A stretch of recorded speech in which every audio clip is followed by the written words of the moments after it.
레위기 16장 11절부터 19절까지 읽겠습니다.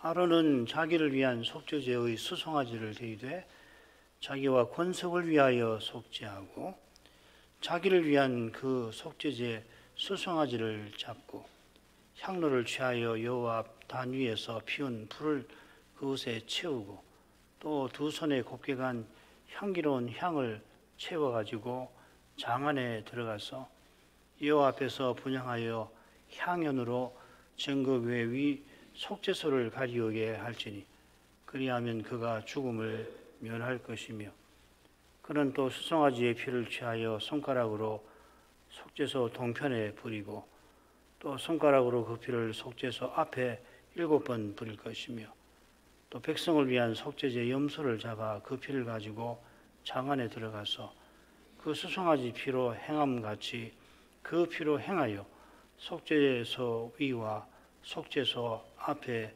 부릴지니 곧 이스라엘 자손의 부정과 그 범한 모든 죄를 인하여 지성소를 위하여 속죄하고 또 그들의 부정한 중에 있는 회막을 위하여 그같이 할 것이요 그가 지성소에 속죄하러 들어가서 자기와 그 권속과 이스라엘 온 회중을 위하여 속죄하고 나오기까지 이는 누구든지 회막에 있지 못할 것이며 그는 여호와 앞 단으로 나와서 그것을 위하여 속죄할지니 곧 그 수송아지의 피와 염소의 피를 취하여 단 기퉁이 뿔들에 바르고 또 손가락으로 그 피를 그 위에 7번 부려 이스라엘 자손의 부정에서 단을 성결케 할 것이요 것입니다.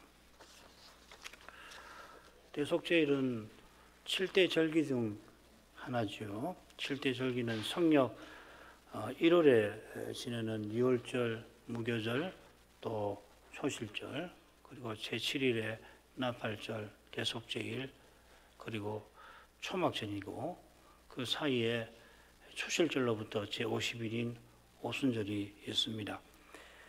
절기는 매년 성회로 모이는 때, 곧 제사로 하나님을 가까이 하는 때입니다. 제7일 안식일이 하나님을 가까이 하는 예배하는 날이듯이 서로 7째 달일에는 제1월과 7월에 백성이 성소에 나가 하나님께 제사를 드립니다.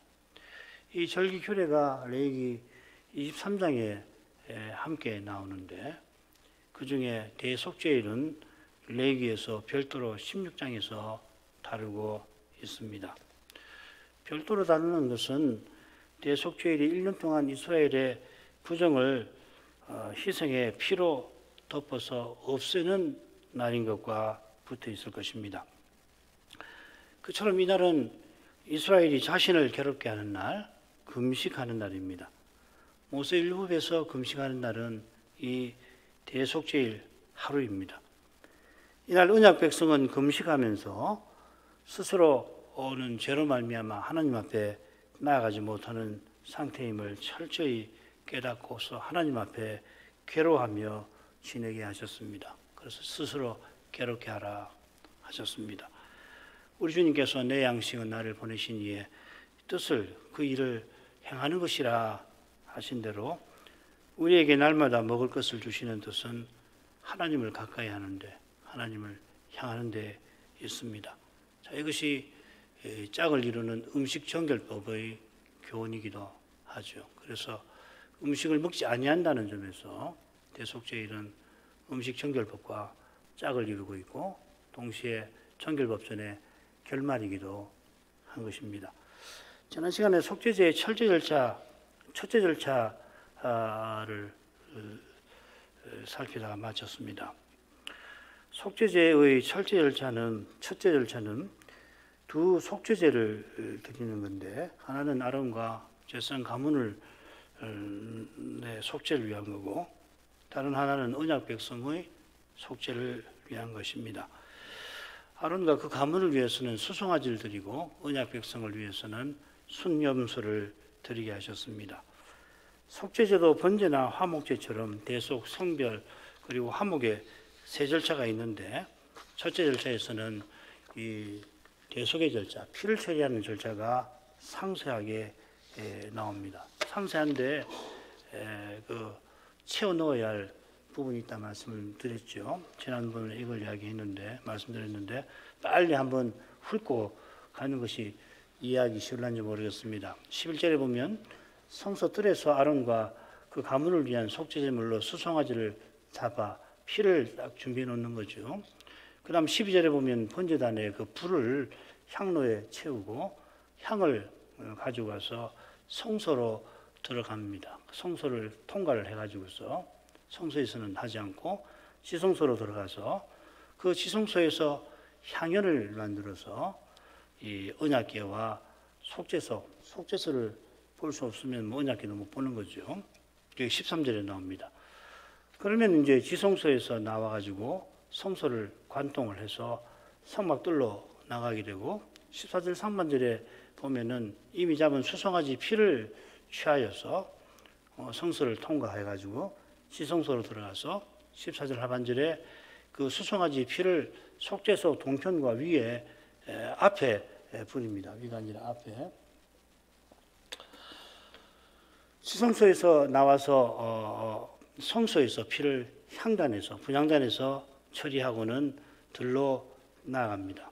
15절 상반절에 보면은 순념소를 잡아서 그 피를 들고 성소로 들어가는데 역시 성소를 통과해서 지성소로 먼저 들어가서 15절 하반절에 수송아지와 똑같이 처리를 합니다. 그러고서 성소로 나와서 역시 이 분향단의 피를 처리하고 뜰로 나가는데 이게 16절 하반절인데 17절에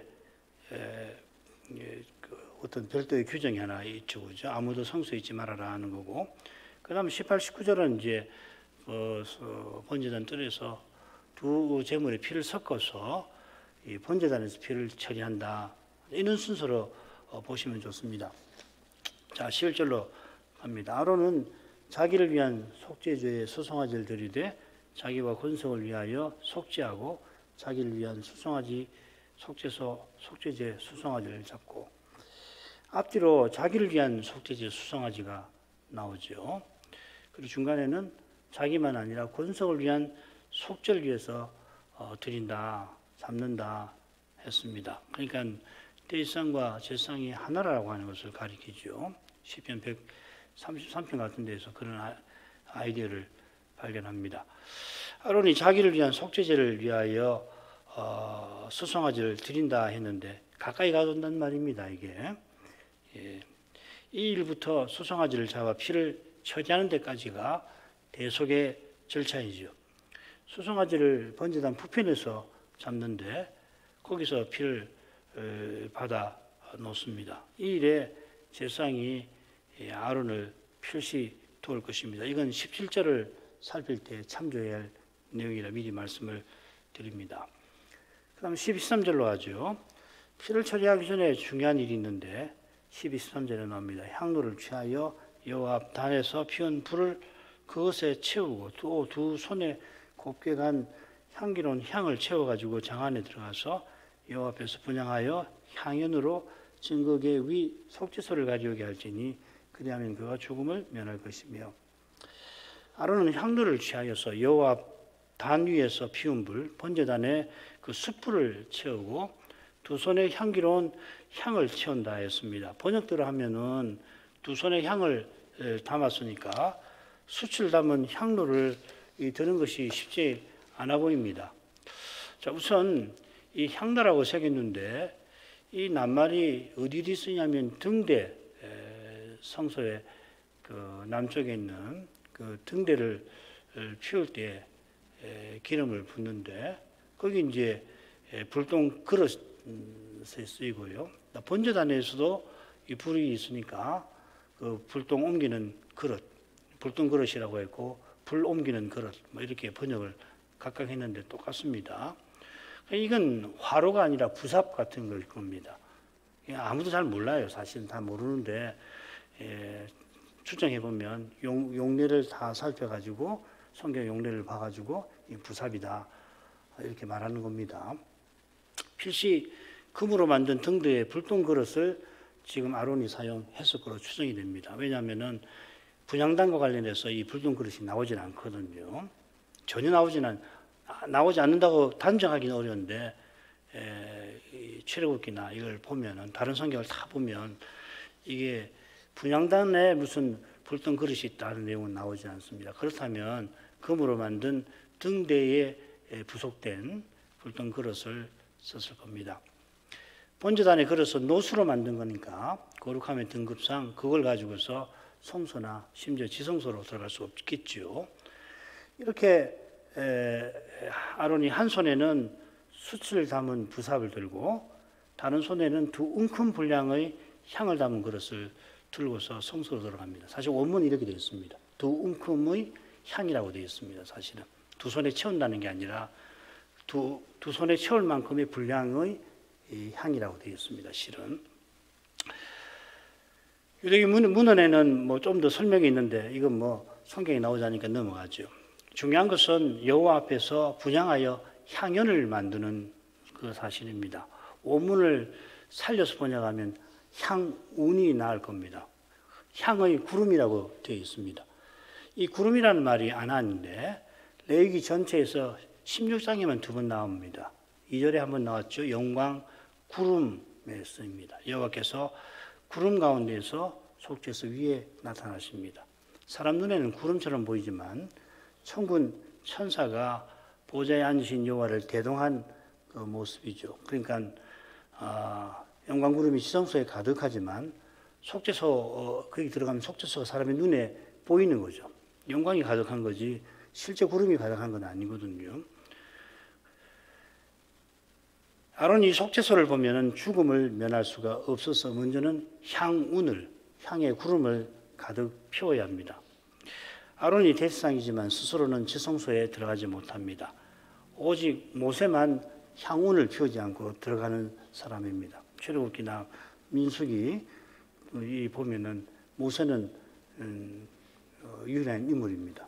이미 모세는 시내산 정상에서 여호와 하나님과 함께 지냈습니다. 이 사실을 들어서 여호와께서 모세가 선지자이긴 하지만 선지자 미리암과 또 다른 선지자들과는 다르다 하셨습니다. 그리고 보면 그와는 내가 대면하여 또 여호와의 형상을 볼 거다. 백성은 볼 수 없습니다. 아론은 모세와 달라서 여호와의 영광 구름이 가득한 지성소에 들어갈 때 향운을 피워야 합니다. 14절로 갑니다. 그는 또 수송아지 피를 취하여 손가락으로 속죄소 동편에 뿌리고 또 손가락으로 그 피를 속죄소 앞에 7번 뿌릴 것이며 지성소에 향운을 만든 다음에 아론은 성소를 지나서 뜰로 나옵니다. 레위기에 기록되지는 않았지만은 14절 처음에 수송아지의 피를 취한다 하는 표현에 이런 내용이 포함되어 있는 거죠. 이 피는 번제단에서 수송아지 잡을 때 이미 받아 놓은 겁니다. 이 피를 들고 아론은 다시 성소를 지나 지성소로 들어가는데 그 역시 레위기에 기록되어 있지 않고 암시되어 있습니다. 아론은 지성소에 들어가서 수송아지 피를 처리하는데 속죄소 동편에 뿌리고 속죄소 앞에 뿌립니다. 제가 전에 이거 이야기할 때 앞이 아니고 위라고 이야기해서 혼동을 드린 것 같아 죄송합니다. 오늘 바로 잡겠습니다. 동편에는 한 번, 속죄소 앞에는 7번 뿌립니다. 똑같은데 내용 자체는 다를 것이 없는데 표현을 제가 부정하게 한 것을 바로 잡으려고 합니다. 염소의 경우에는 속죄소 동편 대신 위라고 되어 있지요. 그런데 위치는 똑같습니다. 속죄소 위에 뿌린다는 것은 무슨 말이냐면은 아론이 위에서 아래로 뿌리니까 속죄소 동편 들어가자마자 있는 속죄소 동편 쪽 위에 떨어지는 거죠. 무슨 말이냐면은 이 속죄소가 덮개인데 언약궤 덮개인데 언약궤의 높이가 어느 정도냐면은 1.5 규빗입니다. 그거 이 한 규빗이 대략 45라고 하니까 1.5 규빗 같으면 70cm 남짓 되겠죠. 아론의 키가 정확하게 얼마인지는 알 수 없지만은 필시 이 속죄소가 아론의 허리 아래에 이렇게 놓여 있을 것입니다. 그러니까 속죄소 위에 뿌린다는 것은 사실은 아론이 위에서 아래로 뿌리는 거죠, 그죠? 그래서 위라는 말 자꾸 위라는 말 할 때 우리 이 아론 위라고 생각하지만 속죄소 위쪽에 뿌린다는 이야기입니다. 그러니까 아론은 위에서 아래로 뿌리는 게 되는 거죠. 아론이 속죄소를 보면 춥기 때문에 향훈을 피우게 하셨으니까 아론이 성소의 향단이나 번제단처럼 속죄소에 접촉하면 안 됩니다. 그래서 속죄소 앞에다가 뿌리게 하신 거죠. 직접이 아니고 앞에 동편 그리고 또 앞은 위가 되는 대신은 레위기에 구체적으로 성소에서 피를 처리하는 내용이 나오지는 않습니다만은 아론은 지성소에서 나와서 성소에서도 피를 처리합니다. 왜 그런가 하면은 16절에 보면 회막이 나오고요. 출애굽기 30장 10절에 보면은 1년 1차씩 이 향단 뿔을 위하여 속죄하라. 향단 뿔은 성소에 있는 거 아니에요. 대속죄일에 향단 뿔에도 피를 처리하라. 그렇게 되어 있습니다. 속죄소 피를 처리하는 곳이 세 군데로 분명하게 표시가 또한 되어 있죠. 16장 20절에 보면 그 지성소 회막 단 이렇게 되어 있습니다. 33절도 마찬가지입니다. 수염소의 피를 지성소, 성소에서 처리한다면은 번제단에서도 처리하죠. 그런데 성소에서나 번제단에서 피를 처리하는 방식도 이와 비슷합니다. 번제단에서 피를 처리하는 방식은 좀 아래 나오는데 단의 4뿔에 바르고 손가락으로 단 위에 7번 뿌립니다. 성소에서 처리하는 방식은 이 레위기 4장에 나와요. 거기 보면은 그 피를 찍어서 요 앞 그 지성소 앞에 휘장에 7번 뿌리고 또 번제단 뿔에 분향단 뿔에 바른다 이렇게 되어 있습니다. 그래서 도표를 보면 똑같이 한 번 처리하는 것과 7번 처리하는 것이 지성소, 성소, 번제단에 똑같이 나와 있죠. 한 번 처리하는 것은 속죄소 동편, 속죄소 위가 되는 거죠. 속죄소 위편 쪽이 되겠고, 그 다음에 향단뿔, 번제단뿔입니다. 속죄소는 뿔이 없고 또 접촉에서는 안 되니까 속죄소 동편 위쪽에 한번 뿌리게 하신 것 같습니다. 향단과 번제단은 뿔이 4시니까 한 번씩 바르면 모두 4번이 됐는데 한 번입니다. 결국은 번제단도 속죄소와 비슷하게 뿔에 한 번 바른 다음에 번제단 위에 7번 뿌립니다. 반면에 성소는 레위기 4장 기록대로 이 지성소 휘장에 앞 휘장에 7번, 그 다음에 향단 뿔에 한 번 이렇게 바릅니다. 그래서 이 순서가 조금은 7번하고 한 번 바르는 것이 순서가 똑같지는 않은데 잘 모르겠어요. 정확하게 이런 순서로 성소에서는 이 번제단과 다른 순서로 하게 하시는지 잘 모르겠습니다. 순서를 놔두는 게 좋을 것 같아요. 그보다는 7번 뿌리는 것과 한 번 처리하는 것의 의미를 생각하는 것이 좋습니다. 7번 뿌리는 것과 한 번 처리하는 것의 그 공통점이 실마리가 되겠죠. 그죠? 먼저 한 번 처리하는 것은 어디냐면 속죄소 동편, 분향단 뿔, 번제단 뿔인데 분향단과 번제단 뿔은 분향단과 번제단을 대표하는 것입니다. 제가 열간 그 성경을 찾아 읽어 보시면은 확인이 되실 겁니다. 아울러 속죄소 동편은 아론에게 접근이 허용된 속죄소의 위치이죠. 그죠? 접촉은 할 수 없는데 다가갈 수 있는 위치. 동편에서 서쪽으로 들어오는 거 아니에요. 그래, 그 속죄소라고 봐야 될 겁니다. 속죄소를 대표하는 곳이 되겠죠. 7번 뿌리는 곳은 속죄소 앞인데 위가 되는 거죠. 속죄소 앞이라고 했으니까 앞에 뿌린다고 했으니까 결국은 속죄소 위에다가 뿌리는 것이 되겠죠. 그죠? 그 다음에 휘장, 그 다음 번제단 위입니다. 그래서 7번 뿌리는 곳은 하나님께 나아가는 길로 보입니다. 그리고 성막이 이 지상에 펼쳐져 있죠. 땅 위에다 나란히 되어 있지만은 거룩함의 등급을 고려하면 성막은 사실 아래에서 위로 세워진 겁니다. 의미로서는 위에서 아래로. 그래서 그 구조가 시내산 구조하고 상응하는 거죠. 시내산 아래 중턱 정상이 성막들 성소 지성소 이렇게 되는 거죠. 위로 이렇게 세워진 것처럼 보시는 게 좋습니다. 속죄소 피를 뿌리고 바라는 뜻은 이어 좀 더 생각하겠는데 피를 뿌리는 건 성소를 정결하게 하는 거죠. 하나님이 계시고 활동하시는 공간만 아니라 그리고 하나님께 나아가는 길들도 회장의 피로 정결하게 하신 것 아닌가, 저는 그렇게 해석을 해봅니다. 주님께서 자기를 성소라 하실 뿐만 아니라 하나님께 나아가는 길이라 하셨습니다. 하나님께 나아가는 길이심을 제자 나다나엘을 부르실 때에 야곱의 사닥다리 이야기를 떠올리게 하는 말씀으로 드러내셨죠. 하늘이 열리고 하나님의 사자들이 인자 위로, 사닥다리가 아니라 인자 위에 오르락내리락 하는 것을 보리라 하셨습니다. 필시 이 나다나엘이 무화과 나무 아래에서 야곱의 기사, 이 사닥다리 기사를 묵상하고 있었던 것 같은데, 그 말씀이 이 오신 메시아, 인자인 예수님에 관한 말씀이라는 것을 알려주신 거죠. 그러니까 나다나엘이 두 번 깜짝 놀랐을 겁니다. 내가 무화과 나무 아래에 있을 때 보았다 하시고, 게다가 그 나무 아래에서 묵상한 내용의 교훈을 베풀으셨다면은 나다나엘은 이분이야말로 메시아시구나 확신을 했겠죠. 주님께서 하나님께 나아가시는 길인데, 하나님께서 자기 백성과 함께 하시는 성소입니다. 우리가 그리스도를 통해서 하나님께 나아가 하나님과 교제합니다. 그리스도를 통해서 하나님을 모신 성소이고요, 성전이고, 또한 대지상 그리스도 안에서 하나님께 향하는 제사장들입니다.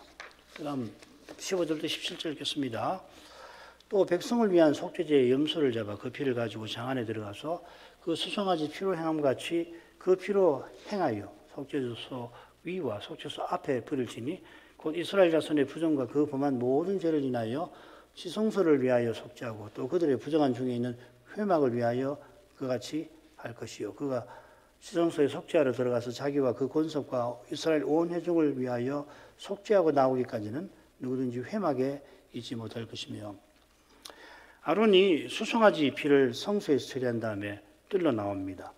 이번에는 순념소를 잡아 그 피를 가지고 성소를 통과하고 지성소로에 들어갑니다. 그래서 수송아지 피로 행함같이 순념소의 피를 속죄소 위와 앞에 뿌립니다. 그런 다음에는 성소로 들어와서 분향난 뿔과 지성소 앞 휘장에 피를 처리합니다. 그렇게 이 두 곳에 피를 처리하는 의미가 16절의 압축에서 나오는 거죠. 그죠? 16절에 보면 지성소, 그 다음에 회막이 성소거든요. 그런데 이 정확한 교훈을 위해서 번역을 조금 제가 부득을 좀 고쳐야 되겠습니다. 곧 이스라엘 자손의 부정을 인하여서, 그들의 폐역을 인하여서, 그들의 모든 죄를 인하여 지성소를 위하여 속죄하고, 이렇게 새기는 게 좋겠습니다. 아론은 짐승의 피로서 지성소를 위하여 속죄하는데, 이스라엘 자손의 부정, 그들의 폐역, 그들의 모든 죄를 인해서 그리해야 한다 했습니다. 한글 개역은 왜 그런지 모르겠지만은 그들의 폐역과 그들의 모든 죄에 이렇게 뭉뚱그려서 그 범한 모든 죄라고 새겨놨습니다. 나눠야 되는데 뭉뚱그려 놨습니다. 21절에도 아사셀 염소에 관한 대목에서도 똑같이 그 범한 모든 죄 이렇게 되어 있습니다. 16절에는 부정이 나오고 21절에는 불의가 그렇게 나와 있는데, 그 범한 페샤라는 말은 폐역이란 말이거든요. 모든 죄는 하타트 이렇게 대등하게 되어 있습니다. 16절에는 부정이라고 했고 21절에는 모든 불이 이렇게 되어 있습니다. 왜 한글 개역 그 번역자들이 이렇게 새겼는지 틀림없이 그럴 만한 이유와 근거가 있을 겁니다. 그 한글 개역을 원문하고 대조해서 읽어보면 참 생각을 많이 하고 한 번역이라는 걸 금방 알게 되거든요. 아무리 생각해봐도 저는 잘 모르겠습니다.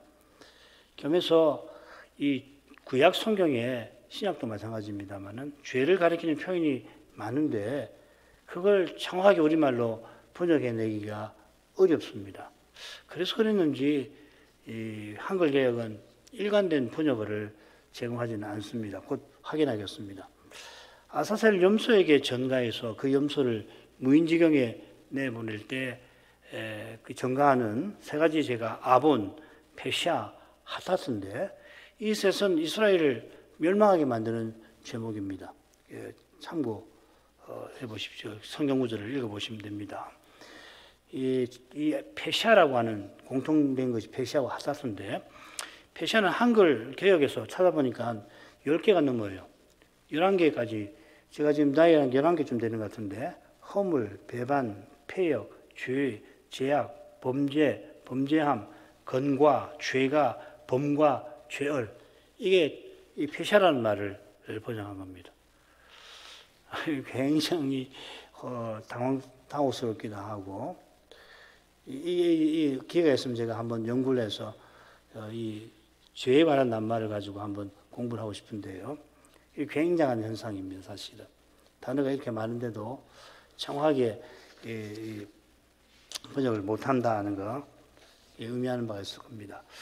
이 페시아는 흔히 하나님의 권위를 거부하는 반역을 뜻합니다. 이 하타스라는 말은 이 속죄제라는 뜻도 있어요. 두 가지 뜻이 있습니다. 죄라는 말이 있고 속죄제라는 말이 있습니다. 여기서는 속죄제를 드려야 하는 죄를 가리키는 것 같습니다.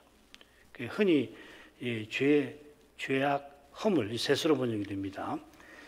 이 죄가 대표적인 것이 뭐냐면 계명을 모르고 범하는 것이죠, 그죠? 그럴 경우에 속죄제를 드립니다. 레위기에 이 하타트라는 말이 82번 나오는데 60번이 속죄제를 가리키고 22번이 죄를 가리킵니다. 대부분 속죄제 드리는 죄를 가리키고 언약문이 26장이 나오는데 4번 나옵니다. 이스라엘이 멸망하게 하는 죄를 가리킵니다.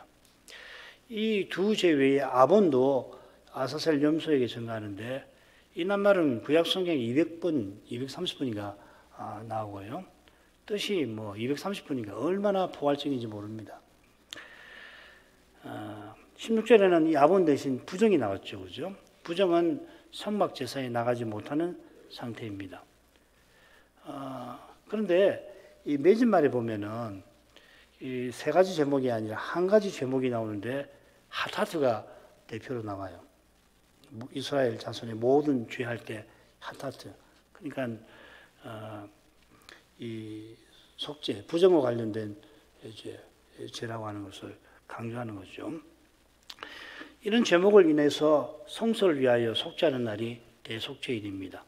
속죄한다는 말, 이 키페르라는 말인데요. 덮어 없앤다는 말입니다. 이런 제목을 인하여 더러워진 성소의 부정을 피로 덮어서 없애버리는 겁니다. 이게 16절 하반절에 보면 그들의 부정한 중에 있는 회막을 위하여 속죄한다. 이스라엘 자손의 부정에서 단을 성결케 한다는 표현에 담겨 있습니다. 히브리서가 이는 분명하게 이야기하죠. 29장 23절 3반절에 보면 하늘에 있는 것들의 모형, 지상 성막은 이런 것들로 짐승의 피로서 정결케 할 필요가 있었으나 백성의 죄가 여호와께서 계시는 성막을 더럽히기 때문에 대속죄일에 짐승의 피로 그 부정을 제거하는 겁니다. 그래야만 새해에도 이스라엘 백성이 성막에 나가서 제사를 드릴 수가 있습니다. 짐승의 피가 결코 백성의 이 죄, 허물, 불의, 폐역을 제거하지 못하지요. 한 사람의 죄라도 수송아지 1,000마리의 피로 사함받지 못할 것입니다. 짐승의 피로 지상 성막을 정결하게 하는 것입니다. 이 성막 제사를 드릴 때 죄가 생각이 나서 회개할 기회를 갖도록 하신 방도인 거죠. 방도 자체가 회개의 은혜를 주는 것이 아니라 히스기야가 개혁한 결과 수많은 제사를 드렸지만 오히려 그 제사가 여호와 앞에 가정한 것이 되고 말았다 하였습니다. 이스라엘 멸망을 암시하는 거죠. 결국 히스기야의 개혁이 있고 150년 못 되어서 유다도 여호와만 아니라 이방 신들을 섬기는 이 폐역, 죄, 불의가 가득하여 망하고 맙니다. 더욱이 이런 두려운 데 떨어지지 말라고 성막 규례와 율법을 내리셨지만은 그 규례를 내리시는 바로 그 현장에서 이스라엘은 금송아지 우상을 섬겨 언약을 파기해버렸습니다. 이런 데서 인생의 죄가 얼마나 막강한지가 잘 드러납니다. 날마다 상문제 드릴 때에 백성들도 제사장과 함께 기도하게 하시고 특히 저녁 번제 때에 부정의 상태에서 회복되게 하신 것은 이런 두려운 죄를 날마다 회개하며 여호와를 바라보게 하셨던 것입니다. 이 메시아만이 모든 죄를 오실 메시아를 바라보게 하셨는데 이 메시아만이 모든 죄를 없이 하십니다. 이 진리를 히브리서는 제사과 성막, 제사와 성소의 관점에서 그렇게 전하고 있죠. 16절 하반절에 나오는 회막은 지성소에 이어진 성소를 가리키는 것 같아요. 요건 구절을 참고하시면 금방 알 수 있습니다. 왜 성소를 여기서 회막이라고 부르는가? 이 성막 전체를 회막이라고 부를 수 있는데 지금 성소를 회막이라고 부르거든요. 이 속죄제의 피로 성막을 정결하게 해서 백성이 여호와께 나올 수 있게 하심을 강조하는 것 같습니다. 새해도 매일 아침 저녁 제사장이 성소에 들어가서 분향할 때에 백성이 함께 기도할 수 있게 하신 것입니다. 그래서 회막이라고 부르는 거 아닌가 싶습니다. 17절에 나오는 회막도 역시 성소를 가리키는 것 같아요. 이건 아론이 속죄제 피를 처리하는 동안 지성소와 성소에서 피를 처리하는 동안 제사장이 지켜야 할 규정이겠죠. 그죠? 이 성소에 들어갈 수 있는 사람은 제사장밖에 없잖아요. 필시뜰에서 수송아지와 순념소를 잡아 피를 받는 일에 제사장들이 아론을 도왔을 겁니다. 뜰에는 있었을 거예요. 다만 지성소와 성소에서 대제사장이 피를 처리하는 동안은 제사장이 성소에 들어가지 말아라 하십니다. 제사장도 백성과 마찬가지로 이 대제사장이 봉사하는 동안 자신을 괴롭게 하며 하나님의 자비를 구하라 하신 것일 겁니다. 18, 19절 마지막 부분 가보죠. 그는 여호와 앞 단으로 나와서 그것을 위하여 속죄할지니 곧 그 수송아지 피와 염소의 피를 취하여 단 기퉁이 이 뿔들에 바르고 또 손가락으로 그 피를 그 위에 7번 뿌려 이스라엘 자손의 부정에서 단을 성결케 할 것이요. 이 순념소의 피를 지성소 성소에 처리한 다음에 뜰로 갑니다. 아론이 그가 여호와 앞 단에서 대속의 절차를 마칩니다. 단이 여호와 앞에 있다 했는데 사실 여호와 앞이라고 언급된 장소는 다양합니다. 제가 다 찾지는 못했는데 여러 군데예요.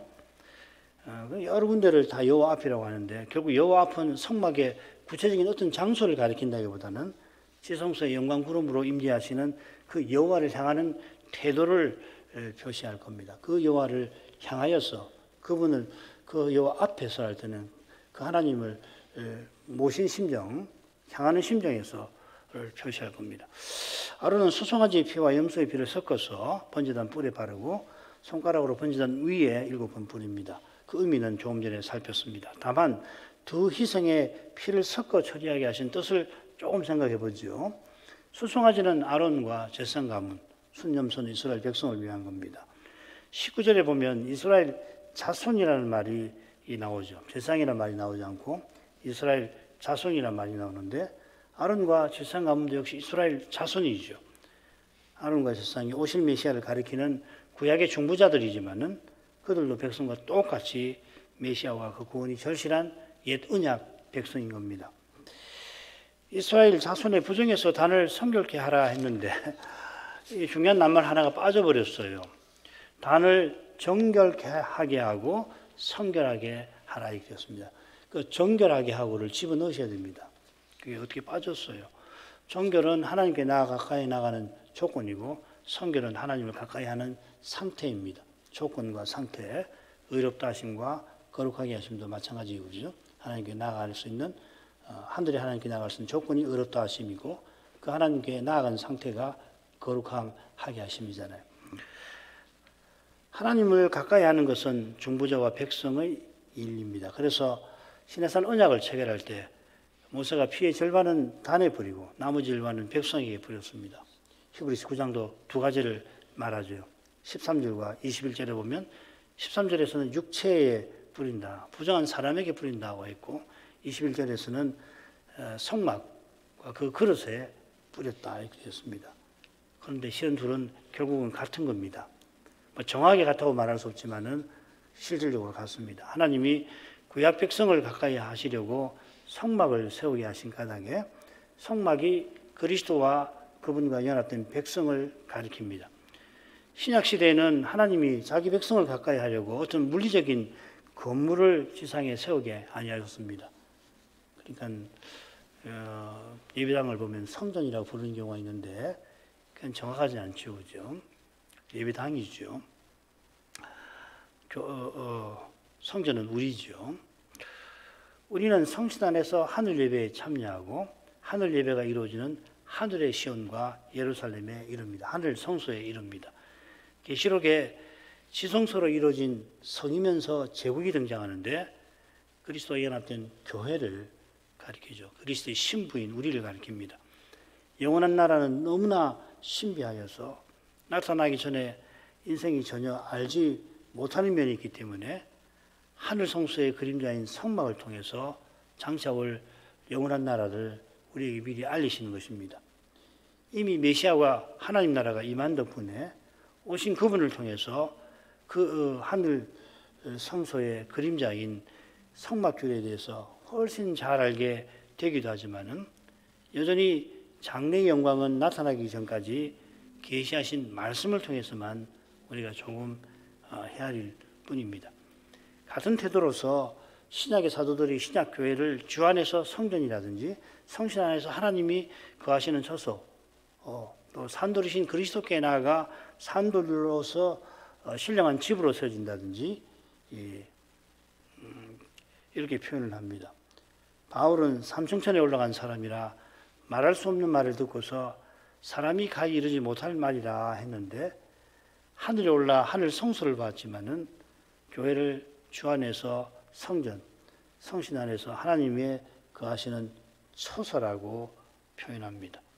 지금 이곳에서 사람이 쓰는 말과 우리 마음에 떠오르는 생각과 우리의 삶에서 겪는 경험을 가지고서는 결코 하늘 성소나 영원한 나라를 다 설명하지 못할 것입니다.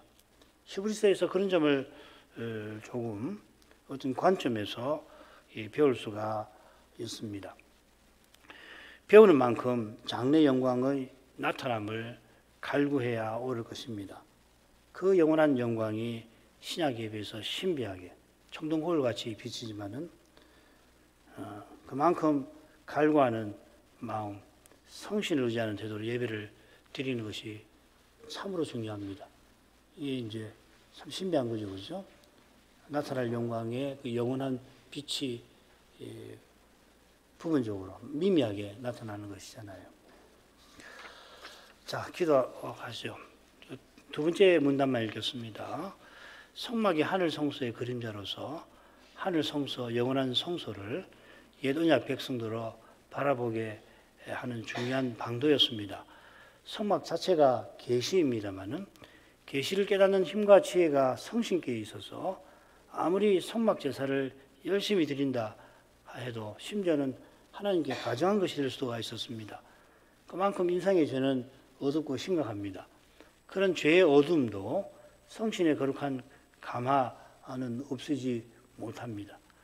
그처럼 여호와께서 여호와의 종으로 세상에 오셔서 이 성막 규례를 성취하시고 저 하늘 성소에 이르는 길을 여시며 심지어 그 길이 되어주시기까지 하셨습니다. 그리스도를 통하여 우리가 하나님을 예배하는 일은 실로 놀라운 일입니다. 그런데 장차 우리에게 나타날 영광은 더욱 심지어 비할 데 없이 놀라운 것일 겁니다. 그래서 하늘 예배에 나아가는 신약교회도 구약교회처럼 성소, 제사장, 예법을 통하여서 이 영원한 예배를 겨우 헤아릴 수가 있는 겁니다. 재림의 날에 우리에게 주실 영광은 그렇게 놀라운 것입니다. 그런데 그 장래의 영광이 지금 교회 예배를 통해서 은은히 비친다 하는 겁니다. 그것이 바울이 교훈하는 주의 영광, 곧 청동거울로 보는 것처럼 보는 영광과 딱 붙어 있는 거죠. 우리에게 비치는 영광은 우리가 부활하신 주와 같아질 그것을 우리에게 가리킵니다. 지금 이곳에서 신자의 모습은 심지어 사도의 위대한 삶에 나타난 모습도 장차의 모습과 견주기 힘듭니다마는 그러나 그리스도와 함께 고난받는 삶에서 그리스도의 영광이 틀림없이 드러나듯이 평범한 삶에서 믿음으로 행하는 신자의 모습은 주님이 다 아시고 귀히 여겨 주실 것입니다.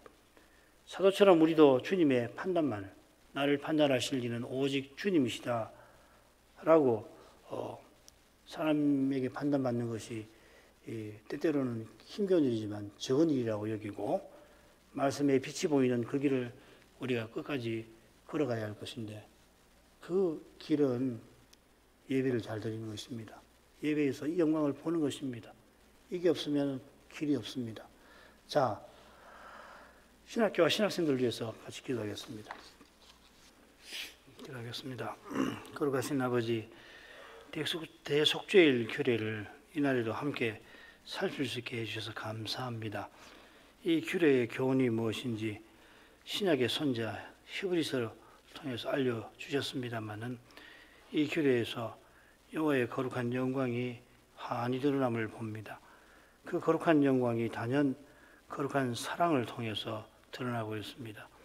여호와께서 이 규례를 내려주셨을 때에 이스라엘과 인생을 향해서 어떤 사랑을 품고 계셨을까를 생각해 봅니다. 모세에게 하늘을 열어서 성막 식양과 제사장 제도와 제사법을 깨닫게 하셨을 그때에 하늘에서 여호와께서 어떠한 일을 겪으셨는지 성경이 우리에게 알려줍니다. 특별히 이 대속죄일 규례는 아론의 두 아들이 성막을 완공하고 제8일 되는 날에, 곧 아론이 대제사장 직무를 시작하던 바로 그 날에 이 두 아들이 여호와께서 명하시지 않은 다른 불을 들이다가 영광구름에서 나온 불에 죽임 당한 후에 베풀어 주신 것이라 하셨습니다. 나갑과 아비후가 아버지와 함께 7일 동안 제사장 임명 절차를 밟고 매일 정결하게 하심과 성결하게 하심을 받았습니다마는, 아론이 백성의 구원을 위하여 제사 드리던 그날에 이런 참혹한 일을 저지르고 또 당하고 만 것입니다. 인생의 죄는 대체 얼마나 깊고 심각합니까? 사실 성막 식양을 모세에게 내려주시던 그때에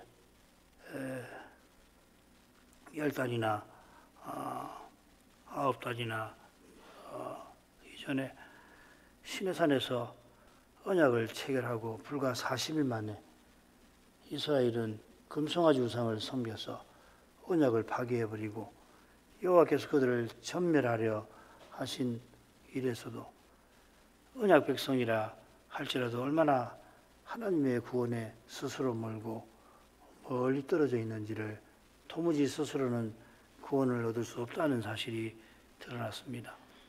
이러한 일들을 원수마귀가 가만둘 리가 만무합니다. 그가 감히 유업을 들어서 하나님께 참남한 말을 하려고 할 수 있을 정도면은 이스라엘의 배도와 두 제사장의 죄를 묵과할 리가 없습니다. 그리스도를 세상에 마침내 보내시기까지 여호와 하나님께서는 우리 인생을, 우리의 죄를 얼마나 참고 또 참아주신 것입니까? 하나님의 사람이 여호와의 노에 우리 인생이 놀라며 우리의 일생이 풀과 같다고 하였습니다마는, 그러나 노하시는 여호와께서는 천년을 하루처럼 여기시며 우리의 인생의 죄를 그렇게 길이길이 참고 또 참아 주신 덕분에 그 죄로 말미암아 원수마귀에게 도무지 인생으로서는 헤아릴 수 없는 모욕을 당하시고, 그 당하시는 것을 견디고 또 견뎌주신 덕분에 우리 인생이 다 망하여서 지금 지옥에 있지 아니할 뿐만 아니라 오히려 이제는 유대인과 이방인이 그리스도 안에서 하나의 새로운 사람임으로써 아버지께 나오게 하십니다. 이러한 사랑을 참으로 깨닫는 교회와 신자는 마땅히 죄를 멀리할 것이요 드러난 죄를 마땅히 회개하지 않을 수가 없겠습니다. 그리스도께서 모든 죄책을 담당해 주셨으니 이제 내가 무슨 짓을 하건 나는 구원받는다, 그렇게 말하는 이는 하나님의 거룩한 사랑을 틀림없이 맛보지 못한 사람일 것입니다. 그러한 사람도 구원을 받는지는 오직 하나님께서만 아시겠지만은, 그러한 마음으로는 결코 하나님을 가까이 하지 못할 것이요 그러한 태도로 하나님을 가까이 하려 하는 것은 그리스도를 아끼지 않고 내어주신 그 거룩한 사랑을 짓밟는 것이 아닐 수가 없겠습니다. 자비하신 아버지, 신약의 선자를 통하여서 부활하신 그리스도가 자기 피로서 성소에 들어가신 그 뜻을 더욱 깨닫게 해주셔서 이제 예수 믿는 이마다 영원히 하나님께 나오게 하시는 그 신비를 더욱 맛보게 해 주옵소서. 주일 예배에서 그 거룩한 빛을 비춰주시고 그 빛을 받아서 이 시대의 주님의 교회답게 서나가며 그리스도의 시체들답게 주신 그 소명을 깨닫고 받들며 나갈 수 있기를 원합니다. 이 시대에도 또 이어질 시대에도 주님께서는 틀림없이 주님의 교회들을 통하여서 주님의 영광을 드러내고야 마실 것입니다. 이를 위해서 대지상으로서 우리 이를 위하여 그리스도께서 아버지 우편에서 간구하시고 계십니다. 그 기도를 들으시는 아버지께서 친히 원수들을 다 물리치실 때까지 주님 교회가 이 세상 한가운데에서 하나님의 거룩한 영광을 비출 수 있게 하실 것입니다. 저희도 그러한 교회로 서나갈 수 있기를, 무엇보다 우리의 예배에서 삼위의 거룩한 영광이 비치며 그 영광을 저희가 뵙게 해주시기를 간절히 구하나이다. 그 영광을 가리는 장애와 방해가 무엇이든지 주님 친히 제거해 주시기를 구하오며 주님의 교회가 가야 할 길을 친히 열어주시기를 구합니다. 예수님 이름으로 기도합니다. 아멘.